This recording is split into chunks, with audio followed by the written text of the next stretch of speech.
Tuko hapa Mwanza kwa warsha ya siku 2. Tunategemea kuwapa mafunzo wafanyakazi wa nyumbani karibia 100. Pamoja na ufadhili huu tumefanya kazi na shirika la Wote Sawa, tuko pamoja na Chodau, tuko pamoja na serikali.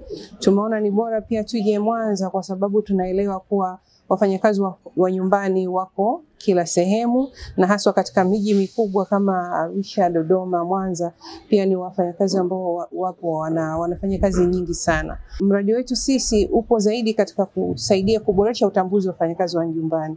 Na kitu kingine ambacho tunajaribu kufanya ni kujaribu pia kufanya kazi na taasisi tofauti kama Wote Sawa, kwa sababu wafanyakazi wa nyumbani wapo kila sehemu na kuna taasisi nyingi zinashirikiana kuboresha mazingira ya kazi.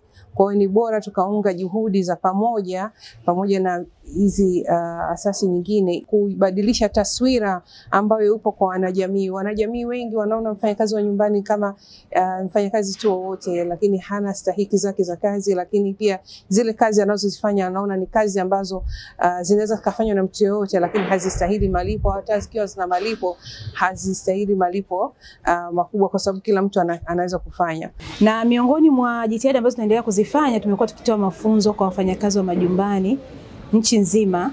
Na wiki iliyopita tulikuwa na kundi la wafanyakazi wa majumbani kutoka mikoa mbalimbali ya Arusha, na tulihakikisha kwamba tunatengeneza kundi la waelimisha rika ambao ni wafanyakazi wa majumbani wenyewe. Ni vigumu sana kwa jamii kuweza kuongelea kundi fulani wakati wao wenyewe hawapo. Kwa hiyo tumewatengeneza wafanyakazi wa majumbani ambao wao wenyewe watakuwa ni waelimishaji wa wafanyakazi wa majumbani wenzao. Warsha hii ya mafunzo ya wafanyakazi wa majumbani imejikita katika lengo mahususi la moja, kuwafundisha wafanyakazi wa majumbani sheria mbalimbali zinazohusu masuala mazima ya mikataba ya kazi. Haki na wajibu wa mfanyakazi wa majumbani, hivi ni vipengele muhimu ambavyo vipo kwa mujibu wa sheria. Lengo ni kwamba tuweze tunahamasisha kazi za staha, lakini pia tunavunja ukatili kwa wafanyakazi wa nyumbani, na tunataka kuwepo na mahusiano mazuri kati ya waajiri na waajiriwa, na kwamba mwajiriwa akifahamu haki zake, akifahamu wajibu wake, basi ataweza kutekeleza majukumu yake ipasavyo.